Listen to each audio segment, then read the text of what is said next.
अस्सलाम वालेकुम, मैं हूं आरिफ काज़मी और आप देख रहे हैं सच टेलीविज़न का डिजिटल प्लेटफॉर्म। मशरिक़ वस्ता की सुरताल के हवाले से हमारे इन व्लॉग्स का सिलसिला जारी है। गुज़श्ता 1.5 साल से जो इसराइल की जारियत है, फ़लस्तीन के मुख्तलिफ़ मकामात के ऊपर इसराइल के जानिब से जो जारियत की जा रही है, आगो खून का जो सिलसिला है वो गर्म हुआ है और उसमें कहीं कमी नहीं आई और इसराइल जो है मुसलसल निहत्ते फ़लस्तीनियों का कत्लेआम कर रहा है और हम इन तमाम हालात के हवाले से मुसलसल आपको अपडेट कर रहे हैं। 7 अक्टूबर 2023 से आज का दिन तक जो कार्रवाइयाँ की हैं इसराइल की जानिब से, जो जुल्म जारियत का सिलसिला जारी रखा हुआ, उसके हवाले से हम मुसलसल आपको आगाह करते जा रहे हैं। गुज़श्ता 24 घंटों के दौरान भी ये ईद के भी दिन है, ये हज के भी दिन है, इसके बावजूद इसराइल की जानिब से मुसलसल तौर पर गज़ा के ऊपर जो जुल्म जारियत का जो सिलसिला है वो मुसलसल जारी है।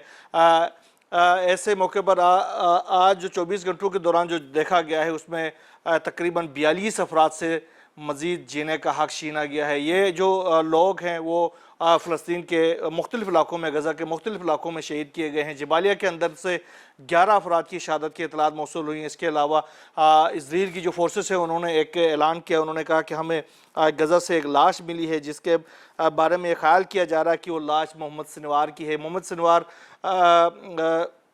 यहया सिनवार की शहादत के बाद गज़ा के अंदर अल-कस्साम ब्रिगेड का जो सरबराह था वो उनकी शहादत के हवाले से इसराइल की जानिब से मुख्तलिफ मौक़े के ऊपर ये दावा किया जाता रहा है कि उनको शहीद किया गया है। इसके बाद गुज़श्ता दिनों इसराइल ने एक और उनके जो रहनुमा थे इज़्ज़ुद्दीन अल हदीद, उनकी भी शहादत के हवाले से ऐलान किया था, लेकिन उसके हवाले से तस्दीक नहीं हो सकी। हमास की जानिब से इन दोनों की शहादत के हवाले से तस्दीक नहीं हुई है। अब इसराइल की जानिब से ये कहा जा रहा है कि मोहम्मद सिनवार की लाश हो सकती है जो कि वहाँ से मिली है गज़ा से।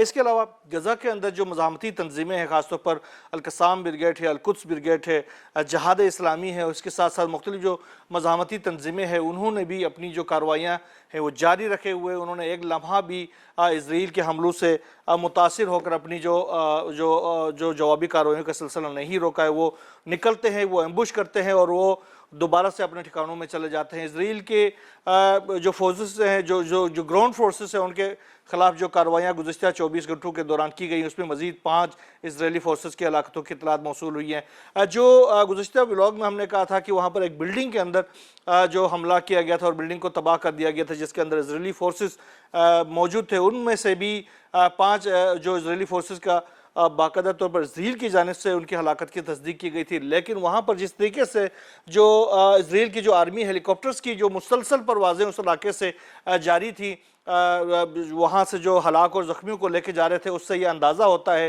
कि ये हलाकतें काफ़ी बड़ी तादाद में हैं। इसराइल की जो फोर्सेस हैं वो इन हलाकतों को छुपा रहे हैं, इसराइल की हुकूमत इन हलाकतों को छुपा रही है, इसराइल की जो गोदी मीडिया है वो इन हलाकतों को छुपा रही है, क्योंकि मुसलसल वहाँ से परवाज़ें जाती रही हैं हेलीकॉप्टरों की।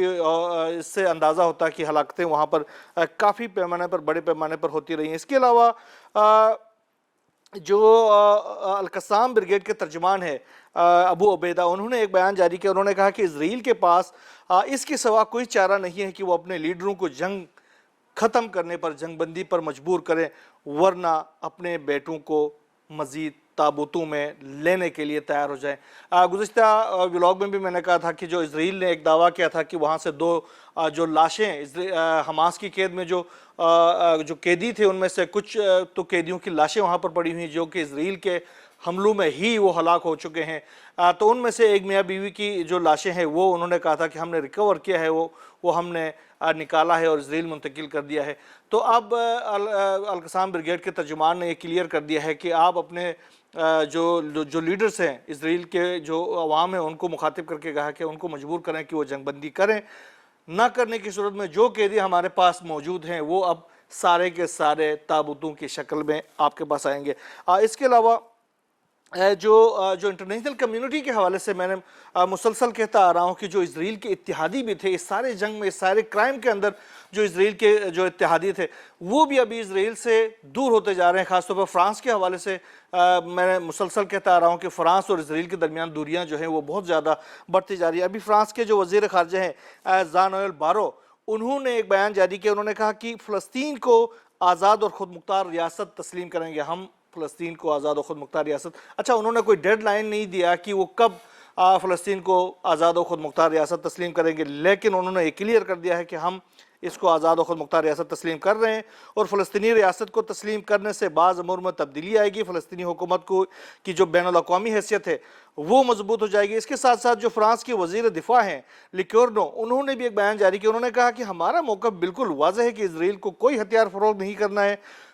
क्लियर हो गया कि अब जो उनके जो अहम साथी थे, वो जो पार्टनर्स ऑफ क्राइम थे, वो भी इजराइल से दूर होते जा रहे हैं, क्योंकि जिस तरीके से वहाँ पर इंसानियत के खिलाफ जुल्म किया जा रहा है फ़लस्तीन के अंदर, अब इन ममालिक के लिए भी जो कि इजराइल को मुसलसल हथियार और पैसे देकर ये क्राइम कराते रहे हैं, वो भी पीछे हटने पर मजबूर हो गए हैं। आने वाले दिनों में इजराइल जो है वो इस हवाले से बिल्कुल अकेला पड़ सकता है। दूसरी तरफ ईरान और अमेरिका के दरमियान जो कशीदगी है उसके हवाले से भी बड़ी अहम किस्म की अपडेट्स है।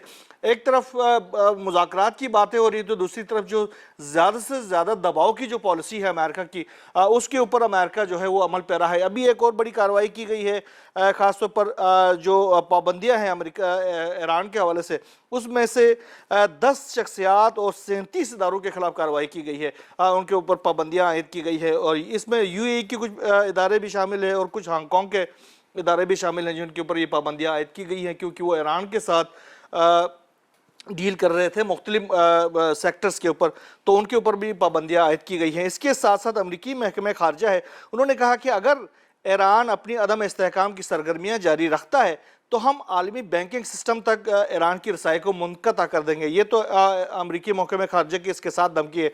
दूसरी तरफ जो अमरीका के जो वज़ीर दिफ़ा हैं हेगेस्ट, उन्होंने कहा कि मुझे उम्मीद है कि ईरान यूरेनियम अफज़दगी रोक देगा और अपनी जोहरी पॉलिसी को ख़त्म कर देगा। मेरा काम ईरान के साथ कोई मुआहदा न होने की सूरत में फ़ौजी तैयारी करना है। ईरान अपनी दिफाई और मिज़ाइल सलाहियतों को असर नो तामीर कर रहा है। ये जो है वो अमेरिका की तरफ से धमकियाँ हैं। रफ़ाएल ग्रोसी जो कि IAEA के सरबराह हैं, उन्होंने एक बयान जारी किया। उन्होंने कहा कि ईरान की जो हसास तरीन जोहरी साइट्स हैं वो ज़ेर ज़मीन 800 मीटर अंदर हैं और ईरान के जोहरी मराकज़ तक पहुँचने के लिए उन्होंने कहा कि आपको एक पेच खाती हुई सुरंग से होके जाना पड़ता है। यानी उन्होंने कहा कि अगर बंकर बस्टर बम भी आप गिराते हैं इन साइट्स के ऊपर तो वो उनका कोई असर नहीं होगा। वो इतना पेचीदा निज़ाम उन्होंने बनाया हुआ है नीचे कि जिससे आपको उन तक पहुंचने में बड़ी मुश्किलात का सामना करना पड़ता है। अच्छा, अब्बास अराक्ची का एक बयान है, उन्होंने कहा है कि हमारा जो यूरेनियम अफज़दगी है वो अमरीकी तजावीज़ के हवाले से हम मुनासिब जवाब देने की तैयारी कर रहे हैं, इसके हवाले से मुनासिब एक जवाब दिया जाएगा। और उन्होंने कहा कि इस जवाब देते हुए हम कौमी मफादात का ख्याल रखा जाएगा और फ़िलहाल मुज़ाकरात के आइंदा दौर के हवाले से कोई तारीख मुकर्रर नहीं हुई है। रूस और यूक्रेन जंग के हवाले से आखिर में मैं आपको बताता चलूँ कि रूस जो है वो इस वक्त सख्त गुस्से में है और मुसलसल कीव के ऊपर हमले कर रहा है। इसके साथ साथ खार्किव समेत मुख्तलिफ इलाकों के ऊपर मुसलसल हमले कर रहा है और इस वक्त जो है वो जो व्लादिमीर पुतिन है वो सख्त जो अपने जो मैं ये देख रहा हूँ कि वो कहीं नहीं रुक रहे। उन्होंने जो अहकामात दिए हैं अपने फोर्सेस को, इन अहकामात के ऊपर मुसलसल अमल किया जा रहा है। यूक्रेन पर रातों रात 206 ड्रोन्स, 2 बैलिस्टिक मिसाइल और 6 क्रूज मिसाइलों के जरिए हमला किया गया है।